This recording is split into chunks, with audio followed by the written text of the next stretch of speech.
So I've learned a funny thing about getting an award like this. Several people came to me and said, "Is this a sign that you're stepping back?" And while my children would say that I am old as dirt, I actually would say that I'm at a point that I simply have a new vantage point, that I have a second wind.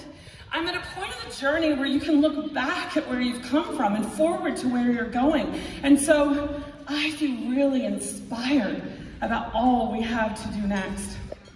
People often ask me why I care so much about health philanthropy. And I'll tell you that I went into this work because I believe that it was important, that healthcare, that health is foundational to a life well lived. However, over time, it got personal. It got really personal. And the import of our work was slowly etched upon my soul. In 2005, I was pregnant with a rare form of identical twins called mono twins. They have a tendency to suffer from cord death, blindness, deafness, cerebral palsy. And so I was advised to end the pregnancy. I didn't. I went into the hospital for 10 weeks and I had two little tiny 2-pound babies at 32 weeks. Those girls are now 17 years old and they are perfect.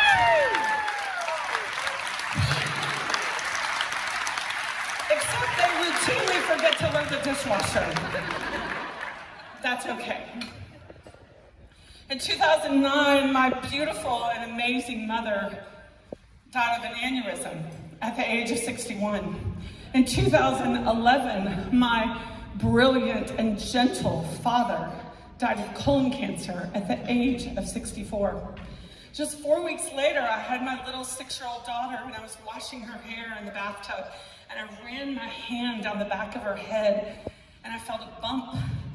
It was the size and shape of a gumball. We ended up finding out that that was a tumor that had broken through the back of her skull. Today, Grace is 17 years old. She has a huge scar up the back of her head, and I see it as a badge of courage. I'm also glad that a surgeon digging around in her head did nothing to stop her wicked smarts or snarky sense of humor. In 2017, I was diagnosed with stage 2 breast cancer. The girls and I, because we're crazy, decided that was a reason to go to Disney World. Because only the good die young, I'm still here.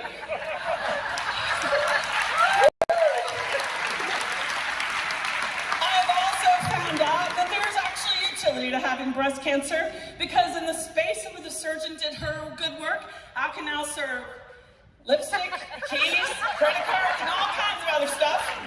I don't have to carry a purse anymore.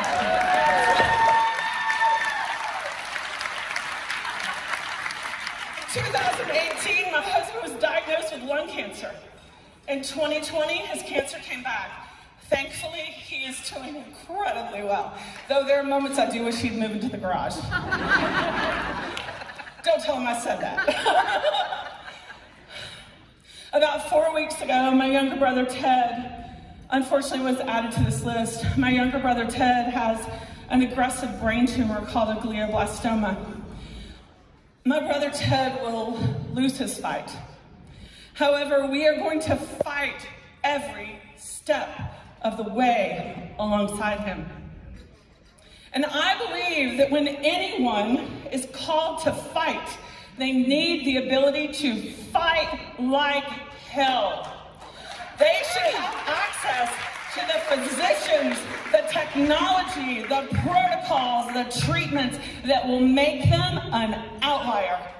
They should have access to a hospital that is going to provide them with holistic care that cares for the body, mind, and spirit. I believe that every person deserves an exceptional hospital. And to be exceptional, that hospital needs philanthropy. So I stand before you tonight as a daughter, as a sister, as a wife, as a mother, and I thank you for the incredible work that you do.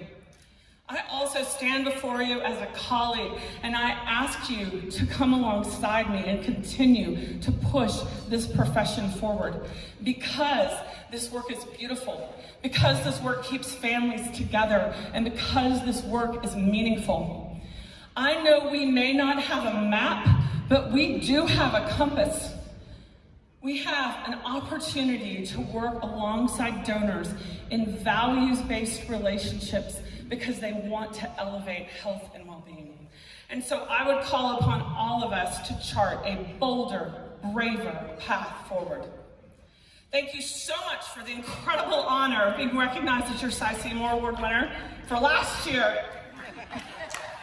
It's a privilege to serve alongside you, and I can't wait to transform healthcare.